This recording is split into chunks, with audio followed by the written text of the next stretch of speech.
11년간 이어온 현대중공업 통상임금 소송이 마무리됐습니다. 법원의 강제 조정 결정에 따라 노사 양측은 이의 신청을 포기하기로 했습니다. 사측은 4월부터 직원과 퇴직자들에게 미지급금을 지급합니다. 산업은행 본점 부산 이전을 두고 노사 갈등이 이어지고 있습니다. 산업은행 노조는 본점의 부산 이전 강행은 불법이라며 감사원에 국민감사 청구서를 제출했습니다. 현대차가 제작한 어린이 운송용 승합차에서 기능적 결함이 발견돼 2,900여 대 대상 차량이 자발적 리콜 조치에 들어갑니다. 현대차를 포함해 한국 GM과 볼보에서 수입하고 판매한 다수 차량에서도 문제가 발생했습니다. 르노코리아 자동차 협력 업체들이 자동차 수출 지원 방안을 촉구하는 호소문을 발표했습니다. 부산 상공회의소도 선사 수급과 관련해 대책 마련이 시급하다고 지적했습니다.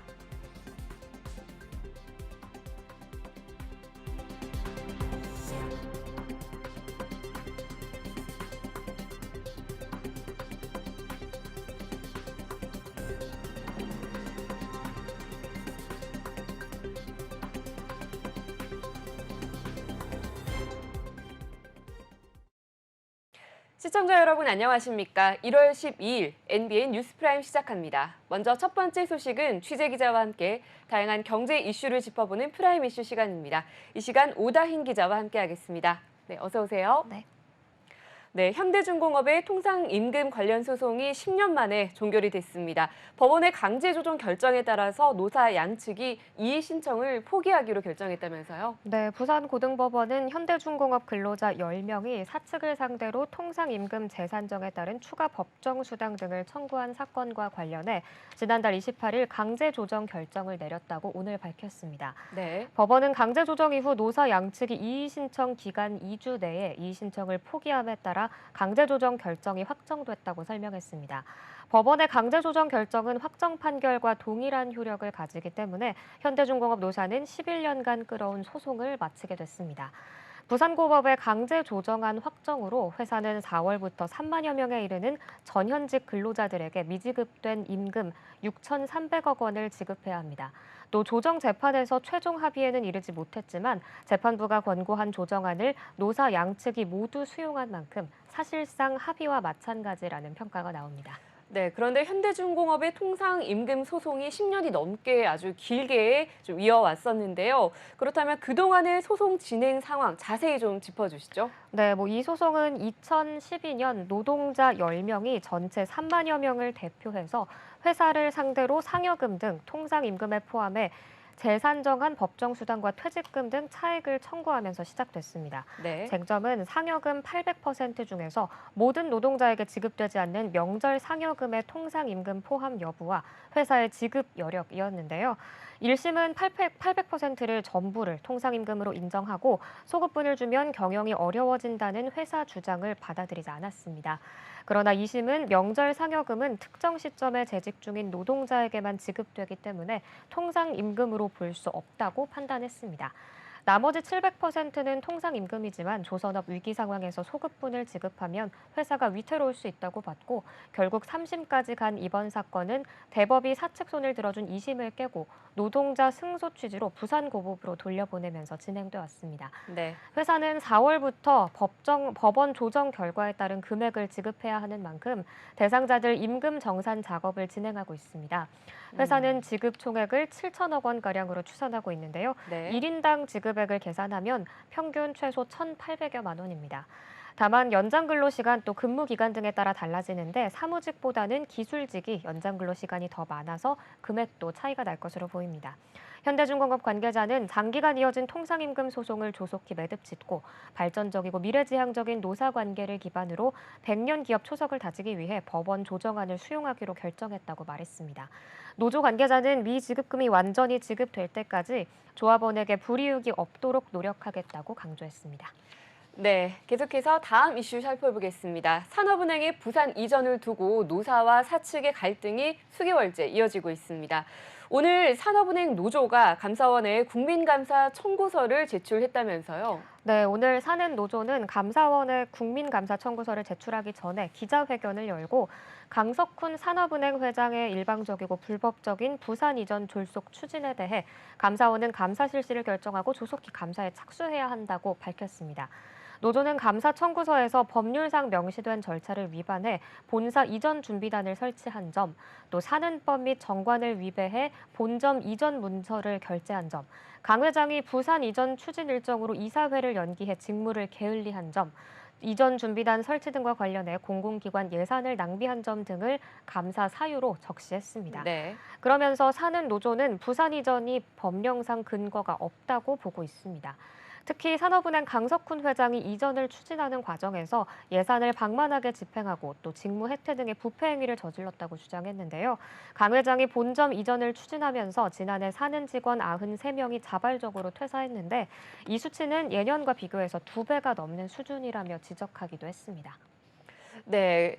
그리고 이 산업은행 노조가 윤석열 정부를 향해서도 또 지적을 했다고 하는데 구체적으로 뭐라고 지적을 했나요? 네, 산업은행 노조는 윤석열 대통령은 대선 후보가 되기 전에는 정부의 일방적인 공공기관 이전을 반대했다면서 당선 이후에 산업은행 부산 이전 정책을 발표하는 건 자가당착이라고 주장했습니다. 네. 사는 노조는 지난해 6월 강 회장 선임 후 7개월이 넘도록 본점 로비에서 부산 이전을 반대하는 집회를 이어가고 있는 상황입니다. 한편 강 회장은 부산 이전에 속도를 내고 있는데요. 지난달 26일에는 부산에서 열린 산업은행 부산 이전 시민 대토론회에서 2023년 초 산업은행이 지방 이전 대상 기업으로 지정되면 행정 절차는 마무리된다면서 또 국회를 설득해 법률적 절차가 마무리될 수 있도록 최선을 다하겠다고 말한 바 있습니다. 네. 이번에 살펴볼 소식은 현대차 관련 소식입니다. 이 현대차가 제작한 어린이 운송용 승합차 스타리아 킨더 차종에서 자체 결함이 발견돼서 자발적인 리콜 조치에 들어갔다고 합니다. 네, 구체적으로 어떤 문제가 발견이 됐나요? 네, 현대자동차의 스타리아 킨더는 네. 어린이들 학원이나 또 유치원 통학버스로 많이 이용하는 차종입니다. 네. 그래서 해당 차량 실내 뒤쪽에는 어린이 하차 확인 장치가 있는데요. 이 확인 장치를 눌러야지만 시동이 꺼지도록 해서 어린이의 안전을 유도하는 기능입니다. 그런데 이 스타리아 킨더 차량 2,900여 대에서 어린이 하차 확인 장치를 누르지 않아도 경고음과 표시 작동을 해제시킬 수 있는 기능이 설치돼 있었던 겁니다. 이를 국토부가 안전 기준에 부적합하다고 판단했고 자발적으로 리콜을 진행한 후 시정률을 감안해서 과징금을 부과할 계획이라고 밝혔습니다. 네. 뿐만 아니라 현대차 코나 EV 2개 차종에서 1,500여 대에서는 또 통합 전력 제어 장치 내부 냉각수 누수 문제로 주행 중에 시동이 꺼질 가능성이 확인돼 리콜에 들어갑니다. 네, 자, 그런데 현대차뿐만 아니라 한국 GM과 볼보에서 생산하고 판매했던 수입하고 판매한 이 다수 차량에서도 또 문제가 발생했다면서요. 네, 한국 GM이 수입 판매한 볼트 EV 1,440여 대에서는요, 안전 좌석뒤 장치에서 문제가 발견됐습니다. 차량 충돌 시에 안전벨트를 승객의 몸쪽으로 조여주는 프리텐셔너가 작동할 때 고온의 가스가 분출되는 문제가 드러났는데요. 네. 이 가스로 바닥 매트에 불이 붙을 가능성이 확인돼 리콜을 진행합니다. 네. 볼보 트럭 코리아에서 수입 판매한 FH 트랙터 95대도 앞차축의 고정 볼트 체결 불량으로 또 앞차축이 느슨해지고 이로 인해서 방향 조정이 제대로 되지 않아서 안전에 지장을 줄 가능성이 확인돼 리콜에 들어갑니다. 각 제작사는 자동차 소유자에게 우편이나 휴대전화 문자로 리콜 방법 등을 알리게 되고요. 리콜 전에 자비로 수리한 경우에는 제작사의 수리 비용에 대한 보상을 신청할 수 있습니다. 리콜 대상 여부와 제작 결함 사항은 국토교통부가 운영하는 자동차 리콜센터 홈페이지에서 차량 번호나 차대 번호 입력을 통해 확인할 수 있습니다. 네, 다음 이슈 살펴보겠습니다. 부산의 최대 수출 기업이죠. 르노 코리아 자동차의 협력업체들이 호소문을 발표했다는 소식입니다. 어떤 내용의 호소문이었나요? 네, 르노코리아 자동차 협력업체를 대표하는 르노코리아 자동차 협력업체 협의회가 정부의 자동차 수출 지원 방안을 촉구하는 호소문을 발표했습니다. 협의회 호소문 내용을 보면 지난 3년 동안 코로나19, 반도체 부품 부족, 원부자재 가격 상승, 우크라이나 전쟁 등 많은 이슈를 극복해 왔지만 최근 2배 이상으로 높아진 수출 물류비로 인해 어렵게 버텨온 수출 자동차 경쟁력이 위기에 처했다고 말했습니다. 이 같은 상황은 3년 넘게 줄어들던 수출입 선사 수요가 코로나 엔데믹 과정에서 갑자기 급증했기 때문인데요. 그래서 세계 각국은 자국 수출입 물량을 최우선으로 해상 수출입 물류 지원에 나서고 있습니다. 네. 프랑스 정부는 초과이익을 달성한 프랑스 선사의 운임을 동결하거나 할인하고 있고요. 중국 정부도 기업 수출을 위한 선박 확보를 최우선적으로 지원하는 중입니다. 하지만 르노코리아는 전용 선사가 없어서 안정적인 수출 선박을 확보하지 못해 고운임에 시달리고 있는 실정입니다. 네, 말씀을 들어보니까 정부도 수출 물류 지원에 나서고 있긴 하지만 르노코리아 측은 보다 더 적극적인 수출 물류 지원을 원하는 상황인 것 같습니다. 네. 그런데 르노코리아 작년 실적이 나쁘지 않아 보이는데요. 네, 르노코리아는 지난해 어려운 여건 속에서도 전년 대비 63.3% 증가한 총 11만 7,020대 실적을 거두며 선전했습니다. 네. 하지만 급격한 물류비 상승이 올해 수출 경쟁력 약화로 이어질 수 있다는 위기의식이 큰 상황입니다. 최악의 경우 물류비 상승이 가격 경쟁력 약화로 이어져서 르노코리아 자동차 부산 공장의 부품 협력업체들의 주요 수출 품목인 XM3 물량이 유럽 공장으로 넘어갈 수 있다는 예측도 나옵니다. 르노코리아 1차 협력업체 가운데 대기업과 중견기업을 제외한 중소협력업체 종업원 수가 약 6만 4천여 명에 달하는데요. 수출 물량 급감으로 최소 생산 물량 확보가 어려울 경우 이들 협력업체의 경영 악화와 함께 고용 불안이 현실화될 수 있다는 위기감이 커지고 있습니다. 협의회는 자금난 속에서도 각고의 노력으로 사업을 겨우 유지해 왔는데 수출 물량이 다시 줄면서 협력업체의 경영 악화와 직원 일자리 상실도 현실화될 수 있는 일촉즉발의 위기 상황에 처했다면서 정부와 부산시가 나서서 자동차 전용 수출 선박 확보와 수출 물류비 개선, 항만시설 이용 비용 개선 등 신속하고 실질적인 후속 지원 방안을 모색해달라고 호소했습니다. 부산상공회의소도 르노코리아 협력업체의 어려움이 자체 생산 경쟁력의 문제가 아니라 선사 수급의 애로에 따른 문제여서 대책 마련이 시급하다며 지적하고 나섰습니다. 네, 다음 이슈는 네이버 소식입니다. 네이버가 스페인 1위 중고거래 플랫폼 왈라팝의 최대 주주로 올라섰다는 소식입니다. 구체적으로 어떤 내용인가요? 네, 네이버는 최근 왈라팝에 7,500만 유로, 우리 돈 약 1,000억 원 규모의 전략적 투자 집행을 마쳤습니다. 앞서 네이버는 2021년 2월 유럽 벤처 캐피탈인 코렐리아 캐피탈을 통해서 약 1,150억 원을 투입해 10%의 지분을 확보한 바 있는데요. 네. 이번에 약 2년 만에 추가 투자를 진행하면서 총 지분 30.5%를 확보했습니다. 이로써 네이버는 종전 최대 주주인 왈라팝 창업자 경영진을 제치고 단일 투자자 기준으로 최대 주주에 올랐습니다. 왈라팝은 유럽 최대 규모의 중고거래 플랫폼 중 하나인데요. 왈라팝 이용자는 1,500만 명이 넘고 이용자 절반 이상이 10대, 20대 젊은 층입니다. 스페인 중고거래 시장에서 70%에 육박하는 압도적인 점유율을 기반으로 유럽 전역으로 사업을 확장하고 있습니다. 네, 네이버가 최근 이 글로벌 C2C 거래, 즉 이 개인 간 거래 사업의 시장 진출을 좀 확장하고 있는 모습인데요. 조금 더 자세한 내용 전해주시죠. 네, 유럽을 비롯해서 아시아의 여러 C2C 기업과 협력하고 있습니다. 네. 2020년 9월에는 싱가포르 중고거래 플랫폼 캐러셀에 740억을 투자했고요. 국내에서는 한정판 상품 거래를 지원하는 크림을, 일본에서는 빈티지 시티를 운영 중이기도 합니다. 또 지난 6일에는 북미 최대 패션 C2C 커뮤니티 포쉬마크를 인수를 마무리했죠. 이 포쉬마크 최종 인수 가격이 13억 1천만 달러, 우리 돈 약 1조 6,700억 원이었습니다. 당초 인수 가격 2조 원이 넘는 것으로 발표되면서 고가 인수 논란이 제기되기도 했었는데요. 주식 취득 대가가 16억 달러로 낮은 13억 1천만 달러로 확정된 데다가 원화가 강세를 보이면서 인수 금액이 2조 원을 넘지 않았습니다. 네이버는 이번 투자로 또 북미, 유럽, 일본, 한국 시장을 잇는 글로벌 C2C 사업 포트폴리오를 공고히 구축하게 됐습니다. SNS의 발달과 중개 플랫폼이 등장하면서 이 C2C 시장이 커지고 있는데요.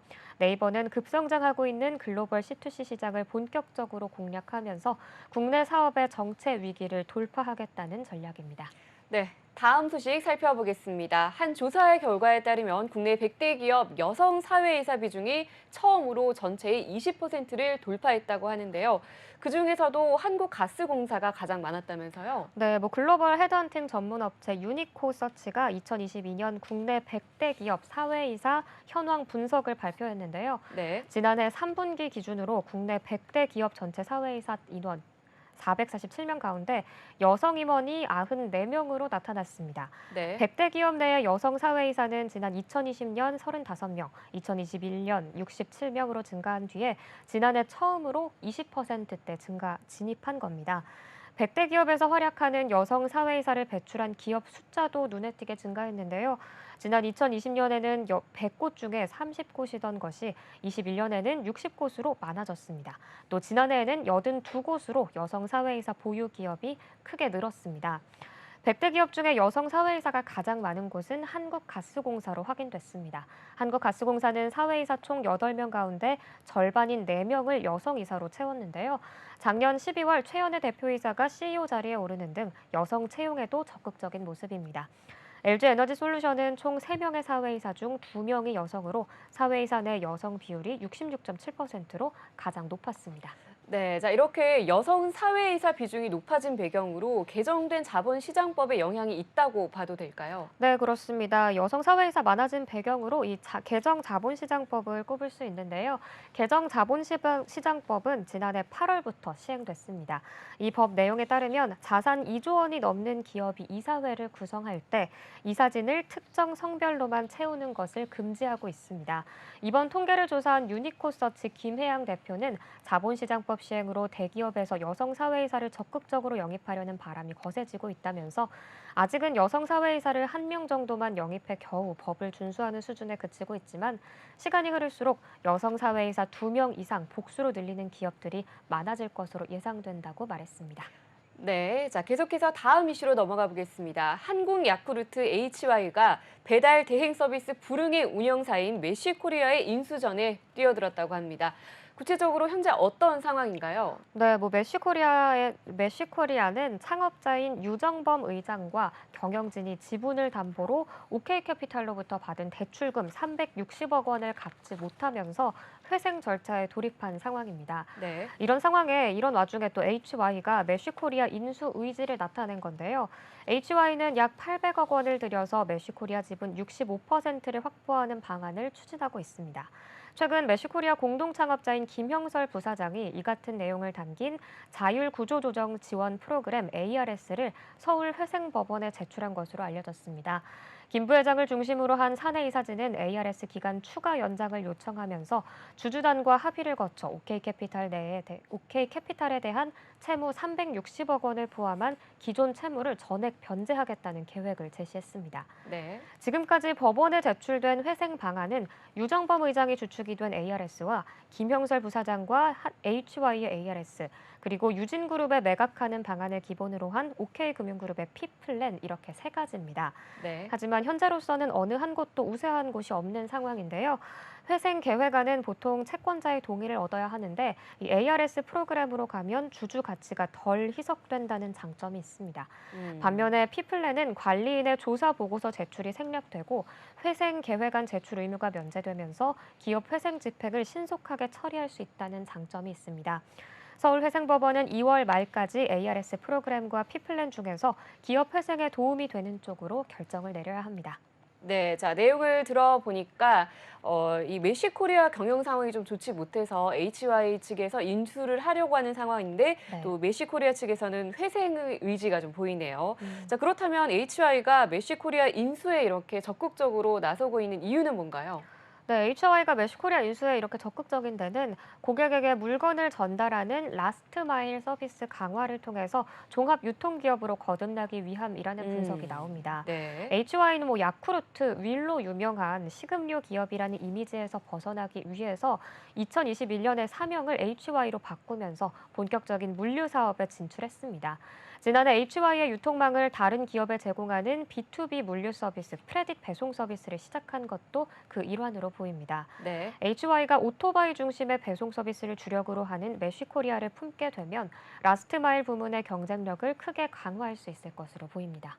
네, 자 계속해서 다음 이슈 살펴보겠습니다. SPC그룹의 던퀸이 대급을 미납한 가맹점 6곳에 제품 공급을 중단한 사실을 두고 논란이 이어지고 있습니다. 지금 어떤 상황이죠? 네, 던킨은 최근 물품 대금이 밀린 가맹점 6곳에 도넛 등의 판매 물품 공급을 이틀 동안 중단했다가 현재는 가맹점주들과 협의해 공급을 재개한 상황입니다. 네. 던킨은 가맹점주에게 물품 대금 보증금으로 1,000만 원을 받고 대금 연체액이 보증금의 80%를 넘으면 본사가 도넛 공급을 중단할 수 있다라는 규정을 두고 있는데요. 이 이틀간 물품 공급이 중단됐던 점포들은 보증금의 100% 이상이 연체된 점포들로 본사 측에서 대금 납부를 10차례 이상 요청했음에도 응하지 않았다라는 게 던킨의 입장입니다. 해당 가맹점주들은 지난해 불거진 SPL 공장 사망 사고 등으로 인한 불매운동의 직격탄을 맞아서 대금을 낼 수 없는 상황이라고 주장했습니다. 본사의 문제로 매출이 떨어져서 대금을 내지 못하는 걸 가맹점주들 탓으로 돌리는 거 아니냐면서 반발하고 있는 건데요. 네. 반면 던킨은 일부 점포의 경우 최대 1년 이상 대금 납부를 연체했다고 반박했습니다. 가맹점주들이 대금 미납의 원인으로 꼽았던 평택 사고 훨씬 이전부터 연체가 지속됐다는 겁니다. 네, 던킨과 가맹점주 측의 입장이 좀 엇갈리고 있는데요. 이 밖에도 가맹점주들은 2021년에 있었던 위생 사태에 대한 피해 보상금 미지급에 대한 이 미지급금도 거론을 하고 있죠. 네, 2021년 안양 공장에 있었던 위생 사태에 대한 피해 보상금 10억 원을 네. 본사에 미지급했다라고 주장하고 있습니다. 앞서 던킨 본사는 지난해 10월 위생 사태에 대해서 사과하면서 가맹점들과 10억 원의 손실 보전을 포함한 상생 협약을 체결한 바 있는데요. 이에 던킨 본사는 지원금을 지급할 준비가 됐고 모든 가맹점에 공정한 기준으로 배분하기 위해서 가맹점주 협의회와 협의를 진행하고 있다면서 일부 가맹점주들이 무리한 요구를 하고 있어서 지연되고 있는 상황이라고 설명했습니다. 네. 가맹점주와 본사 측의 입장차가 팽팽히 맞서고 있는 만큼 이들의 분쟁은 좀 당분간 이어질 것으로 보입니다.